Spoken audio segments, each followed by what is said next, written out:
जल संधि जो थी उसको एबेंस पे रख दिया गया है।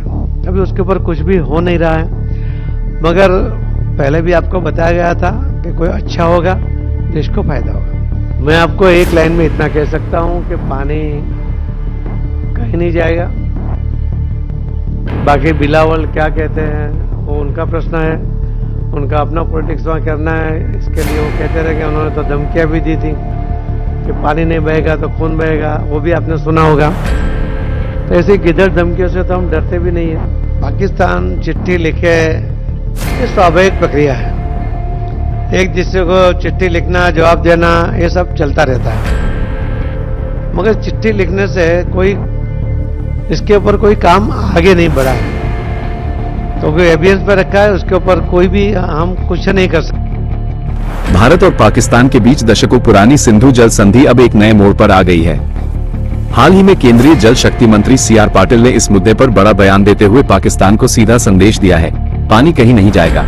उनका ये बयान उस समय आया जब पाकिस्तान के पूर्व विदेश मंत्री बिलावल भुट्टो ने धमकी भरे अंदाज में कहा था कि अगर भारत पानी रोकता है तो खून बहेगा।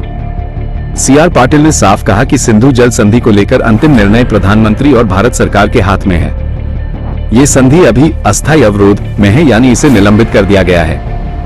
उन्होंने स्पष्ट किया कि इस पर कोई नया अपडेट नहीं है, लेकिन जो भी फैसला लिया जाएगा वो पूरी तरह देश हित में होगा। पाकिस्तान की ओर से दी जा रही धमकियों पर मंत्री पाटिल ने तीखा पलटवार करते हुए कहा, हम झूठी धमकियों से नहीं डरते, हम गीदड़ भभकियों से डरने वाले नहीं हैं। ये उनका आंतरिक मुद्दा है कि वे क्या बोलते हैं, लेकिन भारत अपने अधिकारों पर मजबूती से खड़ा रहेगा। गौरतलब है कि 23 अप्रैल 2025 को जम्मू कश्मीर के पहलगाम में हुए आतंकवादी हमले के बाद भारत ने सिंधु जल संधि को सस्पेंड कर दिया था। इस हमले के बाद भारत सरकार ने यह स्पष्ट कर दिया था कि अब पाकिस्तान को सिंधु का पानी मुफ्त में नहीं मिलेगा। गृह मंत्री अमित शाह ने भी दो टूक कहा कि यह संधि अब कभी बहाल नहीं होगी और भारत अब उन नदियों के पानी का उपयोग करेगा जो तकनीकी रूप से पाकिस्तान को जाती थी। भारत अब उन संसाधनों को अपने राज्यों राजस्थान, हरियाणा, हिमाचल प्रदेश और दिल्ली की ओर डाइवर्ट करने की योजना पर काम कर रहा है, जो पहले पाकिस्तान की ओर बहते थे। यानी अब भारत अपने ही पानी को अपने ही लोगों के लिए इस्तेमाल करेगा। दूसरी ओर पाकिस्तान की ओर से बिलावल भुट्टो जैसे नेताओं ने इस फैसले को अवैध बताया है और कहा है कि यदि भारत ने पानी रोका तो वे 6 नदियों का दावा करेंगे और यह मामला विश्व बैंक तक ले जाएंगे। लेकिन भारत इस मुद्दे पर पूरी तरह स्पष्ट और अडिग है। अब फैसला भारत के हाथ में है और पाकिस्तान की धमकियां भारत की नीति को प्रभावित नहीं करेंगी। ये सिर्फ एक जल समझौता नहीं है, ये भारत की संप्रभुता, आत्मनिर्भरता और मजबूत नेतृत्व का प्रतीक है। यह फैसला भारत के राष्ट्रीय हितों की रक्षा के लिए लिया गया है, न कि किसी डर या दबाव में। इस पूरी रिपोर्ट को अंत तक जरूर देखें, क्योंकि इसमें सिर्फ खबर नहीं, भारत के आत्मसम्मान की आवाज है। अगर आपको यह वीडियो पसंद आए तो लाइक करें, शेयर करें और हमारे चैनल भारत हेडलाइन को सब्सक्राइब करना बिल्कुल न भूलें। और हाँ, आप जो भी कमेंट करेंगे उसका हर एक जवाब दिया जाएगा। जय हिंद। मेरा सवाल आपसे सिंधु जल को लेकर के है। जो पाकिस्तान के साथ भारत ने जो सिंधु जल समझौता रद्द किया है, और इसको लेकर के भारत सरकार की क्या तैयारियां है, क्या सिंधु जल से इस समय पाकिस्तान को पानी छोड़ा जा रहा है, और छोड़ा जा रहा है तो इसको हम कब तक पूरी तरह से रोकने में कामयाब हो जाएंगे, और इस समझौते को कब तक रद्द माना जाएगा? आप जल मंत्रालय के मंत्री के साथ बात कर रहे हो और भारत सरकार का प्रश्न पूछ रहे हो। जो भारत सरकार ने निर्णय किया है, माननीय प्रधानमंत्री जी ने निर्णय किया है कि ये जल संधि जो थी उसको एबेंस पे रख दिया गया है। अभी उसके ऊपर कुछ भी हो नहीं रहा है, मगर पहले भी आपको बताया गया था कि कोई अच्छा होगा, देश को फायदा होगा। Thank you sir. 236 अपना और नाम और परिचय जरूर दें। सर सुनील सर बोल रहा हूँ, लोक भारती पेपर से। आपने पानी तो सबको दिया, हर घर जल वगैरह, तो जल स्तर जो गिर रही है उसके लिए सरकारी स्तर पे क्या हो रहा है? प्राइवेट पे तो आपने बताया है, सरकारी स्तर पे क्या हो रहा है? सरकारी स्तर पे क्या हो रहा है? जल स्तर को मेंटेन करने के लिए सरकारी स्तर पे क्या काम हो रहे हैं? नल से जल की बात कर रहे हो तो नल से जल तो सरकार की ओर से बढ़ रहा है। सरकार स्टेट गवर्नमेंट के साथ उनको सहयोग, आर्थिक सहयोग करते हुए, टेक्निकल उनको सहयोग करते हुए ये प्रोजेक्ट चल रहा है। और अभी तक पहले जो 3 करोड़ कनेक्शन लोगों ने लिए हुए थे या कुछ सरकार ने दिए होंगे स्टेट के, 12 करोड़ सेंट्रल गवर्नमेंट के सहयोग के साथ बने। कुल 15 करोड़ ऐसे कनेक्शन दिए गए जहां सफलतापूर्वक अभी पानी दे रहे हैं, और 4 करोड़ घरों में जो भी बाकी हैं वो भी हम 28 तक उसको भी पूरा कर लेंगे। तो ये सरकार के सहयोग के साथ ही हो रहा है, दोनों सरकार, स्टेट और सेंट्रल गवर्नमेंट। उसके से काम ऐसे देखा जाए कि पानी देना ये स्टेट का काम होता है, फिर भी इतने सालों में लोग पानी से वंचित थे, इसीलिए केंद्र सरकार में माननीय प्रधानमंत्री मोदी साहब ने उस आर्थिक सहयोग करके इतनी बड़ी रकम देकर ये काम जल्दी से खत्म हो उसके लिए काम किया। लाइट ऊपर से आता है ना सामने। पाटिल साहब, मैं पायल मेहता हूं, नेटवर्क 18 से। आपने अभी कहा जी, कि जो बोलिए जल संचय का जो कार्यक्रम है, आपने कहा कि सरकार का एक भी पैसा खर्च नहीं हुआ। तो अमूमन इस पूरे स्कीम में अभी तक जो भी हुआ है उसमें कितना खर्च आया और वो खर्च कैसे फंड हुआ है? पायल, जो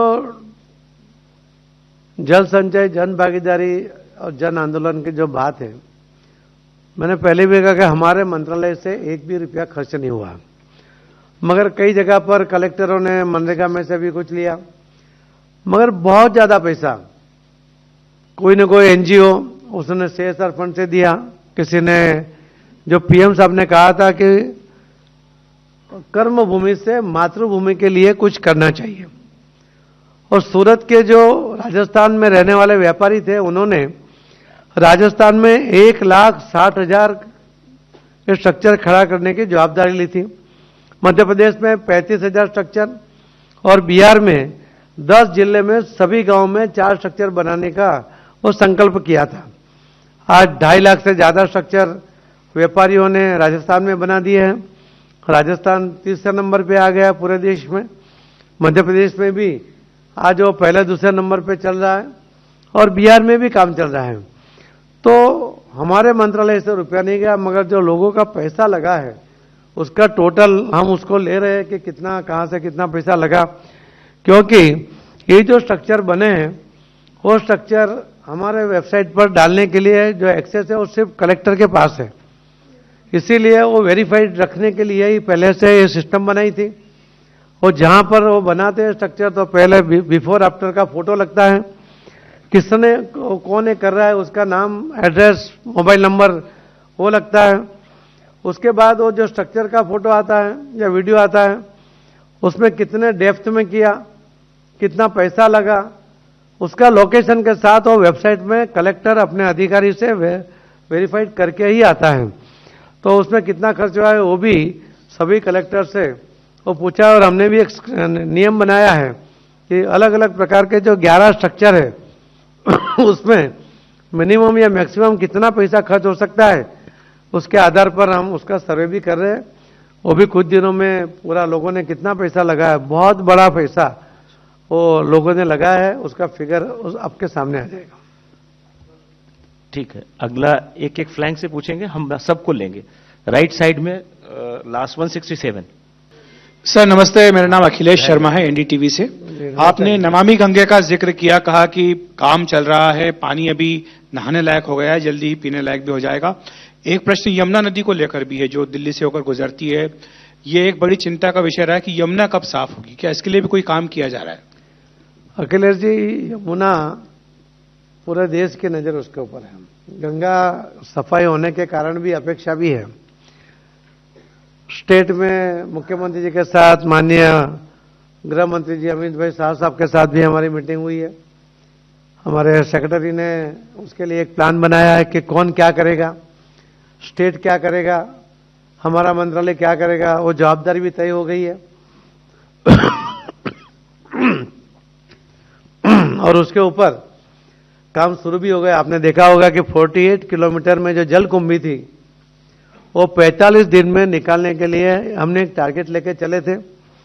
एक AI बेस्ड जो बोट लगाई थी, और उसके कारण आज आप देखेंगे कि वहां पर पूरी जलकुंभी, जो पहले नदी दिखती नहीं थी, पानी दिखता ही नहीं था, आज पूरा वो भी क्लियर हुआ है।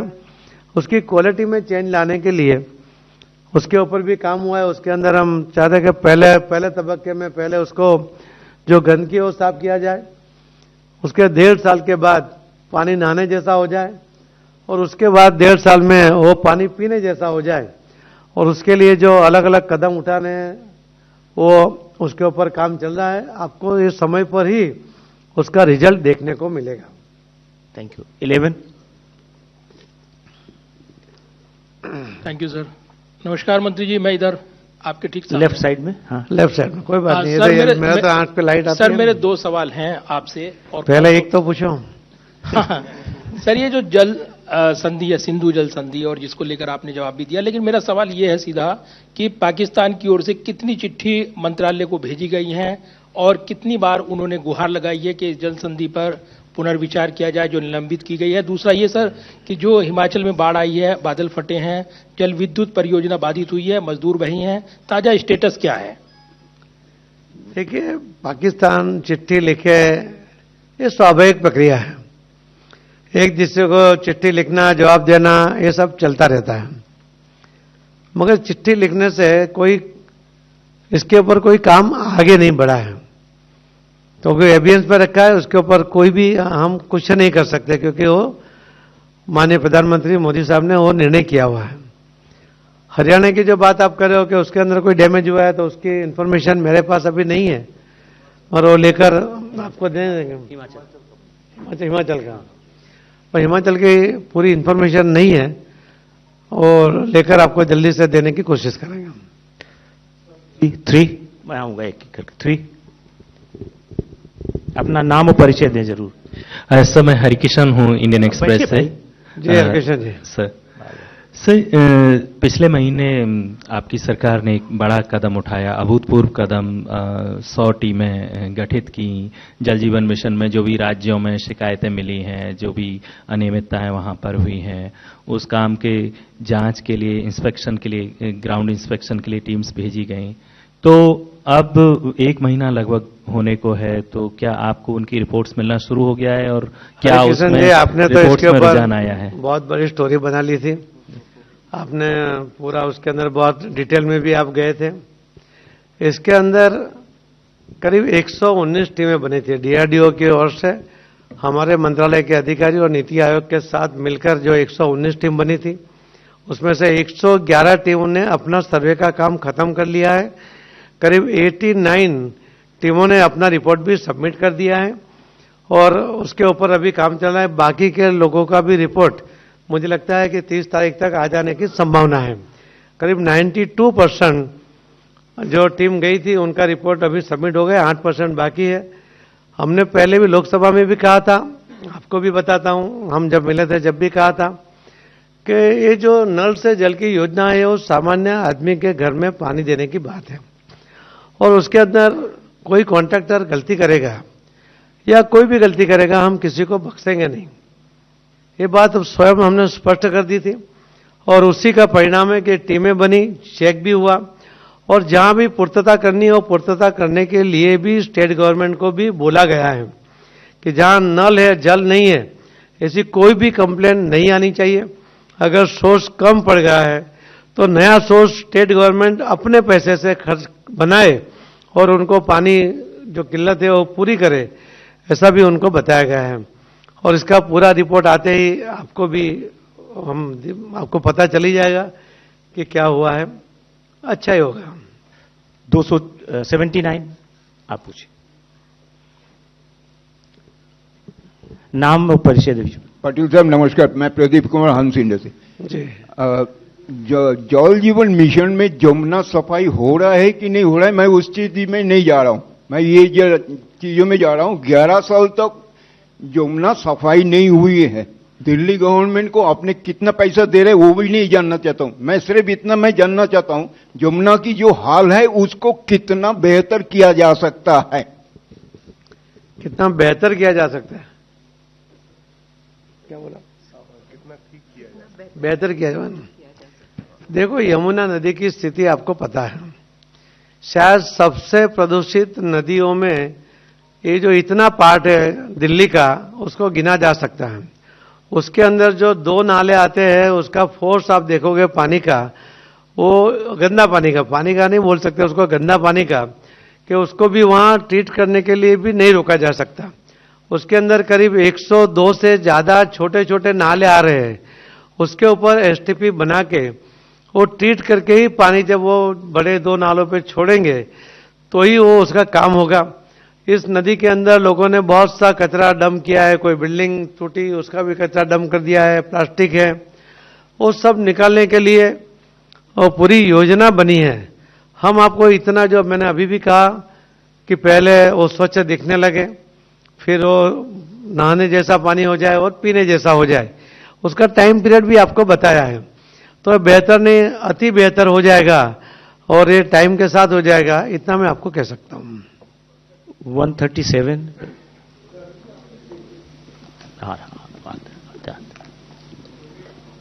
सर, रवीन सिंह हूँ जी न्यूज से। हमारा एक सीधा सवाल है कि जो 3 नदियां जो भारत के हिस्से में है उसका भी थोड़ा माइक नजदीक रखो। हेलो। हाँ, जो भारत की जो 3 नदियां हैं, जो 3 नदियां पूर्वी तरफ बहती है वो भारत के हिस्से में है, उसका भी पानी पाकिस्तान चला जाता है। उस पानी का भारत के हित में पूरी तरह से व्यवस्था करने के लिए सरकार क्या कदम उठा रही है? और दूसरा इसी से रिलेटेड है कि सिंधु जल के लेकर, जिसे आपने कहा कि सुरक्षित भारत, बिलावल भुट्टो ने कहा है कि पानी रोक देंगे तो एक बार फिर से हम युद्ध करेंगे। मैं आपको एक लाइन में इतना कह सकता हूं कि पानी कहीं नहीं जाएगा। बाकी बिलावल क्या कहते हैं वो उनका प्रश्न है, उनका अपना पॉलिटिक्स वहां करना है, इसके लिए वो कहते रहेंगे। उन्होंने तो धमकियां भी दी थी कि पानी नहीं बहेगा तो खून। अगर आपको हमारे चैनल की वीडियो पसंद आई हो तो उसे लाइक, शेयर और सब्सक्राइब करना न भूलें। वीडियो को अंत तक देखने के लिए आपका धन्यवाद।